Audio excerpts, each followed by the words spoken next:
가난은 참을 수 있습니다. 끼니를 굶어도 옷이 해져도 지붕이 셀지언정 견딜 수 있습니다. 하지만 70세 이후부터는 가난보다 더 지독하고 더 치욕스러운 것들이 기다리고 있습니다. 늙었다는 이유 하나로 무시당하고 투명 인간처럼 취급받고 하루하루가 살아있다는 고통으로 다가옵니다. 때로는 노인에게 세상은 더 이상 따뜻하지 않습니다. 이번 영상은 70세 이후 가난보다 두려운 5가지에 대해 설명드리겠습니다. 좋아요, 구독은 무료이며 다음 영상을 가장 빠르게 보실 수 있습니다. 70세 이후 가난보다 두려운 것 중 첫 번째는 좋은 음식 앞에서도 입맛이 없을 때입니다. 한때는 고기 한 점에 웃음이 터지고 따끈한 국물 한 숟가락에 마음이 녹던 시절이 있었습니다. 입에 착착 감기는 반찬 하나로도 하루가 즐거웠고 손주들과 둘러앉은 밥상은 작은 축제였습니다. 하지만 어느 순간 아무리 비싼 음식을 차려도 화려한 반찬이 줄지어도 한입 삼키는 것조차 고역이 되는 날이 찾아옵니다. 입맛이 없다는 건 단순히 배가 안 고픈 것이 아닙니다. 생의 즐거움이 사라졌다는 신호입니다. 혀끝은 무감각해지고 향긋하던 음식 냄새가 역겹게 느껴지는 그 순간 몸이 아니라 마음이 먼저 늙어버린 것입니다. 그 옛날 자식 키울 땐 찬밥에 물 말아도 꿀맛이었습니다. 입안 가득 퍼지는 된장찌개 한 그릇에 힘이 솟았고 김치 한 조각도 아까워 자식 밥상에 올려주던 그 손이 이제는 자신을 위해 밥을 짓는 것도 귀찮아졌습니다. 사람은 음식을 통해 삶의 의지를 이어갑니다. 그런데 아무것도 먹고 싶지 않다는 것은 마음이 지쳤고 삶이 무거워졌다는 뜻입니다. 특히 혼자 식사할 때 공허한 식탁 앞에 앉아 멍하니 밥을 바라보다가 그대로 자리에서 일어나 버리는 일이 반복됩니다. 아무도 함께하지 않는 식사는 아무리 고급스러워도 종잇장 같은 허무함만 남깁니다. 가장 참혹한 건 자식이 사온 고급 도시락, 비싼 소고기, 보기 좋은 반찬이 오히려 불편하게 느껴질 때입니다. 엄마 이거 드셔봐요. 아주 비싼 거예요 라는 말이 칼날처럼 가슴에 박힙니다. 나를 위한다는 그 음식 앞에서 미안함과 눈치가 입맛을 앗아갑니다. 먹지 못한 밥상은 자식의 실망으로 돌아오고 그 실망은 부모의 죄책감이 됩니다. 음식 앞에서 고개를 돌리는 일은 점점 버릇이 됩니다. 처음엔 아파서 나중엔 귀찮아서 결국엔 그냥 사는 게 지겨워서입니다. 그 순간 음식은 더 이상 삶을 유지하는 수단이 아니라 삶을 포기하는 도구가 되어버립니다. 70세가 넘은 어느 어르신의 이야기입니다. 이 어르신은 평생 식당을 하셨고 손맛 하나로 동네에서 이름난 분이었습니다. 아들, 딸 다 출가시키고 혼자 지내는 지금도 작은 냄비에 반찬 몇 가지는 뚝딱 만들어내는 솜씨가 있었습니다. 그런데 어느 날부터 냉장고 문이 닫힌 채로 며칠씩 지나가고 가스레인지에 불 켠 적이 없다는 걸 스스로 알아차리게 되었습니다. 이유는 단순했습니다. 입맛이 없어서였습니다. 어느 날은 며느리가 찜닭을 포장해 왔습니다. 어머니, 이 집 줄 서서 사는 집이에요. 한번 드셔보세요 라고 말하며 상을 차려 주었습니다. 하지만 어르신은 한 입 먹고는 숟가락을 내려놓았습니다. 이유를 묻는 며느리에게 그냥 입맛이 없네라고 대답했지만 속으로는 이렇게 말하고 있었습니다. 혼자 먹는 음식이 무슨 맛이니? 내가 만든 밥도 아닌데 먹는 재미가 없구나. 며느리는 괜히 음식을 남겼다며 속상해했고 아들은 전화를 걸어 엄마, 왜 그래? 기운 차려야지라고 했습니다. 그날 밤 어르신은 혼자 냉장고를 열었다가 그냥 닫았습니다. 그리고 생각했습니다. 나 언제부터 이렇게 입맛을 잃었을까? 그러다 어느 날 동네 복지관에서 혼밥 모임이 있다는 소식을 듣고 반신반의하며 참석했습니다. 같은 또래 어르신들이 직접 만든 반찬을 함께 나누고 웃으며 밥을 먹는 자리였습니다. 한 분이 무심코 이 나이에도 이런 거 먹으니 좋네, 입맛이 돈다 그려라고 말하자 어르신은 고개를 끄덕이며 천천히 밥을 떠먹기 시작했습니다. 그날 어르신은 집에 돌아와 혼잣말을 했습니다. 같이 먹으니 맛있네. 내 입맛이 죽은 게 아니라 마음이 죽었던 거였네. 그리고는 오랜만에 냉장고에서 계란을 꺼내 계란찜을 만들었습니다. 작고 소박한 반찬이었지만 삶의 맛은 거기서 다시 시작되었습니다. 70세 이후 가난보다 두려운 것 중 두 번째는 자식에게 짐이 되는 순간입니다. 그 어떤 가난보다 두려운 현실은 사랑했던 자식의 눈빛에서 부담과 피로를 읽어내는 순간입니다. 늙고 병든 몸을 이끌고 자식 집에 얹혀 살게 된 어느 날부터 눈치라는 독이 천천히 온몸에 퍼지기 시작합니다. 한때는 우리 부모님 모시는 건 당연한 일이라 당차게 말하던 자식이 시간이 흐를수록 방문을 조용히 닫고 밥상 위에 놓인 반찬 수가 줄어들며 대화가 날카로워지는 모습을 보게 됩니다. 그럴 때마다 마음속에서는 내가 왜 이렇게 되었나 하는 자책이 비수처럼 꽂힙니다. 부모는 주는 존재입니다. 내리사랑이라는 말처럼 죽을 때까지 자식에게 해주고 싶고 더 주지 못한 걸 미안해하는 게 부모 마음입니다. 그런데 어느 날부터 주는 손이 아닌 받는 손이 되어버리고 그 손이 자식의 어깨를 누르기 시작합니다. 그 순간부터 부모는 짐이 됩니다. 짐이 된다는 사실을 깨닫는 건 사소한 찰나입니다. 화장실 불을 오래 켜놓았다며 껄끄럽게 말하는 며느리의 표정에서 손주가 친구들에게 우리 할머니, 우리 집에서 살아요라고 말하며 머쓱해하는 모습에서 손주 장난감보다 작은 방 한 칸을 배정받을 때의 찬바람 속에서 알게 됩니다. 경제적 짐이 아니더라도 함께 산다는 것 자체가 생활의 불편함으로 여겨질 때 부모는 말없이 자리를 줄입니다. 주방 사용 시간까지 눈치 보게 되는 삶은 감옥과 다를 바 없습니다. 나이 들면 다 그렇지라고 위안하고 싶지만 그것은 현실을 외면하는 자기 기만일 뿐입니다. 문제는 단지 외로운 것이 아닙니다. 자식에게 짐이 된다는 죄책감은 늙은 부모를 자존감 밑바닥으로 끌어내립니다. 내가 있어야 할 자리가 없다는 사실, 나로 인해 자식 가정이 불편해진다는 사실은 매일을 지옥처럼 만듭니다. 그 지옥에서 빠져나오기 위해 일부는 스스로 요양원을 찾아가고 또 어떤 이는 말없이 삶을 정리합니다. 마지막 남은 자존심마저 무너지는 순간 부모는 비로소 삶에서 자신이 사라져도 괜찮겠다고 느낍니다. 아무도 원하지 않는 존재가 되어버렸을 때 내가 자식을 위해 헌신한 시간이 무슨 의미였나라는 깊은 허무감이 파고듭니다. 어느 78세 어르신의 실제 이야기입니다. 남편과 사별한 후 서울에 사는 아들 집으로 들어가 살게 되었습니다. 손자도 있고 함께 살면 덜 외로울 것 같아 큰 기대를 안고 올라갔습니다. 하지만 현실은 냉정했습니다. 며느리는 하루가 멀다 하고 예민한 눈빛을 보냈고 손자는 자신을 부끄러워하며 친구들을 집에 데려오지 않았습니다. 어느 날은 며느리가 무심코 말했습니다. 어머님, 혹시 고향 친구분 계시면 거기서 지내보시는 건 어때요?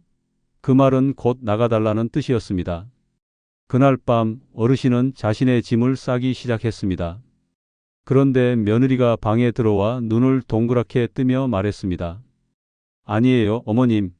그냥 제 말이 오해되신 거예요. 하지만 이미 그 마음은 접혔습니다. 그날 이후 어르신은 집 근처 공원으로 매일 나가 바람을 쐬며 혼잣말을 시작했습니다. 나는 이제 필요 없는 사람입니다. 있어도 없어도 그만인 사람입니다. 결국 어르신은 근처 쉼터로 거처를 옮기고 아들과 연락을 끊었습니다. 그 어르신은 마지막으로 이런 말을 남겼습니다. 나는 가난해서 슬픈 게 아닙니다. 자식 눈치 보며 사는 게 더 비참했습니다. 70세 이후 가난보다 두려운 것 중 세 번째는 기댈 사람이 없을 때입니다. 늙어가는 게 두려운 게 아닙니다. 몸이 약해지는 것도 주름이 깊어지는 것도 견딜 수 있습니다. 그러나 진짜 두려운 건 내 옆에 아무도 없다는 사실입니다. 숨이 턱턱 막히고 마음이 갈 곳을 잃을 때 누군가에게 기대고 싶은 본능은 본능조차 되지 못하고 사라져버립니다. 세상이 좁아지는 걸 가장 먼저 느끼는 건 인간관계입니다. 아침에 눈을 떴을 때 오늘 누구를 만나지? 가 아닌 오늘도 누구와 말 안 하고 지나갈까? 라는 생각이 머릿속을 지배합니다. 그렇게 며칠, 몇 달, 몇 년이 지나면 내 인생은 말 한마디 없이 스르르 미끄러지듯 사라집니다. 나이가 들면 기대는 법을 잊습니다. 어차피 연락해도 바쁠 자식, 얘기 꺼내면 불편해하는 지인, 건강 문제를 말하면 한숨 쉬는 사람들 뿐입니다. 결국 아무에게도 기대지 않게 됩니다. 기대는 배신으로 돌아온다는 것을 이미 여러 번 겪었기 때문입니다. 기댈 사람이 없다는 건 단순히 외로운 것이 아닙니다. 위기의 순간에 누군가 내 이름을 불러주지 않는 삶, 병원에 실려가도 보호자랑 칸에 아무도 없다는 현실, 작은 사건 하나에도 인생 전체가 무너질 수 있다는 두려움과 맞서야 한다는 뜻입니다. 밤이 되면 이불 속에서 조용히 울다가 아무 일도 없었던 듯 아침에 거울을 보고 웃는 척을 합니다. 속은 썩고 마음은 텅 비었는데 겉은 괜찮은 척 살아가는 삶이 이어집니다. 하루가 끝나면 TV 소리만 덩그러니 방 안을 채우고 정적 속에서 마음은 더욱 깨어집니다. 진짜 무서운 건 이제는 기대고 싶지도 않다는 무감각입니다. 내가 왜 이런 말까지 해야 하지 귀찮게 느껴질까봐. 그냥 참자는 생각이 굳어지면 결국 나는 투명한 존재가 됩니다. 이 세상에서 내 안부를 궁금해하는 사람이 단 한 명도 없다는 그 서글픈 진실 앞에 사람은 말없이 무너집니다. 믿었던 자식에게도 기대기 어려운 세상입니다. 형제 자매는 이미 각자의 삶에 바쁘고 친구는 병원 아니면 요양원입니다. 전화번호부를 아무리 뒤적여도 걸 수 있는 번호 하나 없는 그 찰나 고독은 내 안에서 폭탄처럼 터집니다. 서울 동작구에 사는 74세 어르신의 실제 이야기입니다. 이 어르신은 은퇴 전까지 공무원으로 성실히 일하며 아내와 함께 단출하게 살아왔습니다. 자식은 없었지만 둘만 있어도 충분하다고 생각했습니다. 그런데 아내가 3년 전 갑작스레 세상을 떠났습니다. 그날부터 세상은 완전히 뒤집혔습니다. 아내의 빈자리는 생각보다 컸고 혼자 하는 식사, 혼자 하는 외출, 혼자 자는 밤이 지옥 같았습니다. 처음엔 친구에게 전화를 걸어보기도 했습니다. 하지만 시간이 갈수록 연락은 뜸해졌고 전화기 속엔 정적만 가득했습니다. 그러던 어느 날 아침에 일어나려다 갑작스러운 어지럼증으로 쓰러졌습니다. 바닥에 누운 채 몇 시간을 버텼고 겨우 몸을 끌어올려 전화기를 잡았지만 막상 누를 번호가 없었습니다. 응급실에 혼자 실려가 보호자 연락처랑 칸에 해당 없음을 적는 순간 눈물이 왈칵 쏟아졌습니다. 퇴원 후에도 병원에서 받은 안내문을 보며 같이 갈 사람 란에 적을 이름이 떠오르지 않아 멍하니 종이를 바라만 보았습니다. 그날 이후 어르신은 자신만의 방법으로 외로움을 극복하기로 했습니다. 동네 공원에 매일 같은 시간에 나가 벤치에 앉았습니다. 처음엔 아무도 말 걸지 않았지만 매일 같은 시간 같은 자리에서 만나는 다른 어르신들과 눈인사를 시작하게 되었습니다. 그러다 마침내 어느 날 한 어르신이 귤 한 개를 내밀며 어이, 오늘도 나오셨네라고 말을 걸었습니다. 그 순간 어르신은 눈을 질끈 감고 웃으며 이렇게 말했습니다. 누군가 날 기억해 주는구나. 지금 이 어르신은 하루에 2번씩 공원에 나갑니다. 그리고 말합니다. 기댈 사람이 없던 내가 이제는 누군가의 어깨가 돼주고 있습니다. 기대지 못하는 고통은 알아도 기대게 해주는 기쁨은 늦게라도 배워야 합니다. 70세 이후 가난보다 두려운 것 중 네 번째는 치매로 나를 잃는 순간입니다.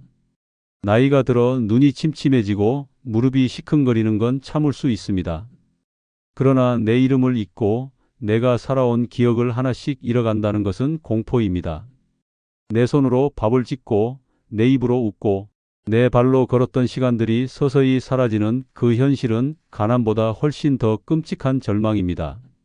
치매는 단순히 깜빡깜빡하는 병이 아닙니다. 나란 존재가 조금씩 지워지는 과정입니다. 어제 먹은 반찬을 기억하지 못하고 자식의 이름이 낯설게 느껴지며 거울 속에 비친 자신에게 누구세요? 라고 묻는 일이 현실이 되는 병입니다. 문제는 이 병이 천천히 그리고 잔인하게 다가온다는 것입니다. 처음엔 약간의 건망증으로 시작됩니다. 냉장고에 리모컨을 넣고 밥을 2번 지으며 같은 얘기를 몇 번씩 반복합니다. 주변 사람들은 대수롭지 않게 넘기지만 본인은 압니다. 무언가 잘못되고 있다는 걸. 그리고 그 순간부터 공포는 일상이 됩니다. 내가 나를 믿을 수 없는 삶은 무섭습니다. 스스로 한 행동을 잊고 했던 말을 기억하지 못하고 결국엔 나는 누구인가라는 물음에 아무 대답도 할 수 없게 됩니다. 자존감은 산산이 부서지고 자식의 얼굴마저 기억나지 않을 때면 살아있다는 것 자체가 고문입니다. 가장 비참한 건 남은 가족에게 짐이 되는 자신의 모습을 알면서도 아무것도 할 수 없다는 사실입니다. 혼자서는 씻지도 입지도 먹지도 못하면서도 눈만은 멀쩡히 뜨고 있으니 그 고통은 이루 말할 수 없습니다. 기저귀를 차고 수저를 쥐지 못하며 이불에 실내를 해놓고도 그 이유조차 이해하지 못하는 자신에게 치가 떨립니다. 언젠가는 기억이 통째로 사라집니다. 그동안 쌓아온 삶, 수십 년의 추억, 사랑했던 사람들의 이름까지 모두 잊혀집니다. 결국 나중에는 자신의 이름조차 잊게 됩니다. 가장 소중한 나 자신을 잃어버리는 이 병은 죽지 않았지만 죽은 것이나 다름없게 만듭니다. 그리고 그 빈 껍데기 같은 모습으로 자식의 눈빛 속에서 짐스러움과 피로를 느낍니다. 병을 고칠 수도 없고 멈출 수도 없는 상황에서 부모와 자식의 관계는 천천히 끊어지고 가족이 아닌 간병인과 환자의 관계로 바뀌게 됩니다. 경기도 부천에 사는 76세 할머니의 이야기입니다. 이 할머니는 젊었을 땐 여장부처럼 살았습니다. 큰 식당을 운영하며 3남매를 키우고 새벽부터 밤까지 일을 쉬지 않았습니다. 그 누구보다 강하고 단단한 사람이었습니다. 그런데 어느 날부터인가 주방에 불을 켜놓고 나오는 일이 많아졌습니다. 처음엔 가족들도 나이 들면 그럴 수 있다며 대수롭지 않게 넘겼지만 점점 이상한 일들이 늘어났습니다. 빨래를 돌리고 물을 안 빼고 휴대폰을 냉장고에 넣고 심지어 손주 이름을 그 사람이라고 부르기 시작했습니다. 병원에 갔고 결국 치매 초기 진단을 받았습니다. 그 후부터는 빠르게 무너졌습니다. 집안 곳곳에 쪽지를 붙이기 시작했고 냄비를 태우고도 자신이 한 일이 아니라고 부정했습니다. 어느 날은 외출했다가 집을 못 찾아 동네 경찰서까지 가게 되었습니다. 경찰에게 우리 집이 어디였더라라고 말하며 멋쩍게 웃었다고 합니다. 가장 충격적인 날은 큰딸이 도시락을 싸와서 함께 식사를 하던 중이었습니다. 할머니는 딸을 물끄러미 쳐다보며 이렇게 말했습니다. 아가씨는 누구세요? 딸은 그 자리에서 밥 숟가락을 내려놓고 눈물을 참지 못했습니다. 그 일 이후 가족들은 할머니를 요양원에 모시기로 결정했습니다. 할머니는 처음엔 화를 냈지만 며칠이 지나자 이곳이 낯선 공간이라는 인식조차 없어졌습니다. 그리고는 요양보호사에게 우리 엄마 언제 와요? 라고 물었다고 합니다. 지금 할머니는 요양원 마당에서 매일 같은 벤치에 앉아 노란 국화를 바라보며 혼잣말을 합니다. 어제는 내가 누구였더라? 누군가가 대답해 주지 않으면 그 물음은 끝없는 미로 속에 남습니다. 치매는 몸이 아닌 나를 파괴하는 병입니다. 살아있어도 살아있는 게 아닌 생존보다 더 괴로운 유실의 삶. 그 잔인한 현실 앞에서 우리는 오늘도 조용히 무너지고 있습니다. 70세 이후 가난보다 두려운 것 중 5번째는 힘없는 내가 억울할 때입니다. 나이 든다는 것은 서서히 모든 힘이 빠져나가는 것을 온몸으로 받아내야 하는 일입니다. 한때 누구보다 부지런했고 살림 하나는 똑 부러지게 해냈고 자식들 뒷바라지 하느라 몸 하나 쉬지 못했던 그 시절이 있었는데 이제는 손에 물 한 컵 드는 것도 버겁고 버스 손잡이 하나 제대로 못 잡는 몸이 되어버립니다. 억울합니다. 세상은 나를 늙었다고 무시하고 병원에서는 보호자 없으면 설명조차 제대로 안 해주고 복지센터나 관공서에 가면 따님은 안 오셨어요? 라는 말부터 합니다. 내가 내 일 처리하러 왔다고 하면 어이없는 눈빛으로 쳐다봅니다. 무력하다는 이유로 의견은 묻지 않고 대화의 주체가 아닌 짐으로 여깁니다. 가장 서러운 건 진심이 가벼워질 때입니다. 아무리 말을 해도 사람들은 귀담아 듣지 않습니다. 나이 드셔서 예민하신가 봐요. 그 나이면 이해하셔야죠라는 말로 내 생각과 감정을 깎아내립니다. 예전엔 나 없으면 안 되던 자식들도 이제는 내 말보다 스마트폰 속 정보가 더 정확하다며 날 흘려듣습니다. 억울함은 쌓이고 쌓여 분노가 됩니다. 그런데 그 분노마저 터뜨릴 힘이 없습니다. 가슴속이 부글부글 끓는데 입은 벌어지지 않고 몸은 따라주지 않으니 결국 그 억울함을 삼키고 살아야 합니다. 가게에서 돈을 덜 거슬러줘도 따지기 힘듭니다. 병원에서 약이 잘못 나와도 되돌아가기 힘듭니다. 엘리베이터에서 밀쳐졌는데도 괜찮아요라는 말만 입에서 나옵니다. 그저 약하고 나이 들었다는 이유 하나만으로 이렇게 무시당하고 억울해도 그 억울함을 호소할 힘이 없다는 사실이 가장 참담합니다. 사람 취급 못 받는 기분, 내가 이 세상에 아무 영향도 주지 못한다는 현실은 자존심을 부숩니다. 힘없는 나는 말도 조심해야 하고 표정도 읽혀야 하며 행동 하나에 괜한 민폐로 찍힐까 전전긍긍해야 합니다. 하지만 힘이 없다고 삶의 의미까지 사라지는 건 아닙니다. 내가 나약하다고 해서 세상을 향해 목소리를 내지 말라는 법도 없습니다. 비록 육체는 예전 같지 않지만 마음만큼은 여전히 강할 수 있습니다. 그리고 세상에 작지만 분명한 영향력을 줄 수 있다는 걸 증명한 어르신이 있습니다. 서울 강북구에 사는 72세 어르신의 이야기입니다. 이 어르신은 고혈압과 관절염으로 오랜 기간 병원 신세를 지고 있었고 혼자 시장을 다녀오는 것도 힘겨워 늘 자책하곤 했습니다. 버스에서 툭툭 밀쳐도 아무 말 못하고 식당에서 주문이 늦게 나와도 그냥 참고 넘겼습니다. 내가 늙어서 그렇지 뭐라고 스스로를 위로했습니다. 그러던 어느 날 동네 복지관에서 시니어 권익지킴이 교육이 있다는 소식을 듣고 무심코 참가하게 되었습니다. 처음엔 반신반의했지만 점차 나이 들었다고 무시당하면 안 된다.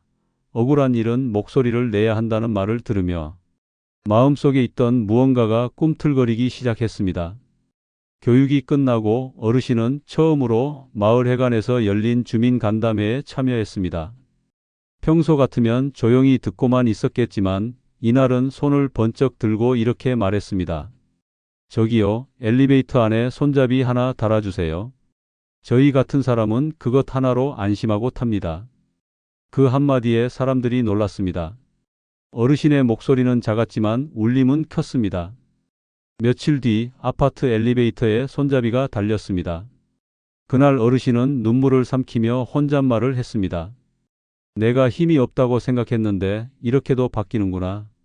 지금 이 어르신은 동네 어르신 10여 명과 함께 어르신 의견 모으는 모임을 만들고 분기마다 동사무소에 건의사항을 제출하고 있습니다. 큰 변화는 아니지만 작은 벤치 하나, 횡단보도 앞 의자 하나가 그들의 노력으로 생겨났습니다. 어르신은 말합니다. 힘이 없다고 세상이 나를 무시하는 게 아닙니다. 내가 나를 포기했을 때 세상도 등을 돌립니다. 억울할수록 더 목소리를 내야 하고 그게 곧 내 삶을 지키는 힘입니다. 마지막으로 구독, 좋아요 부탁드립니다. 감사합니다.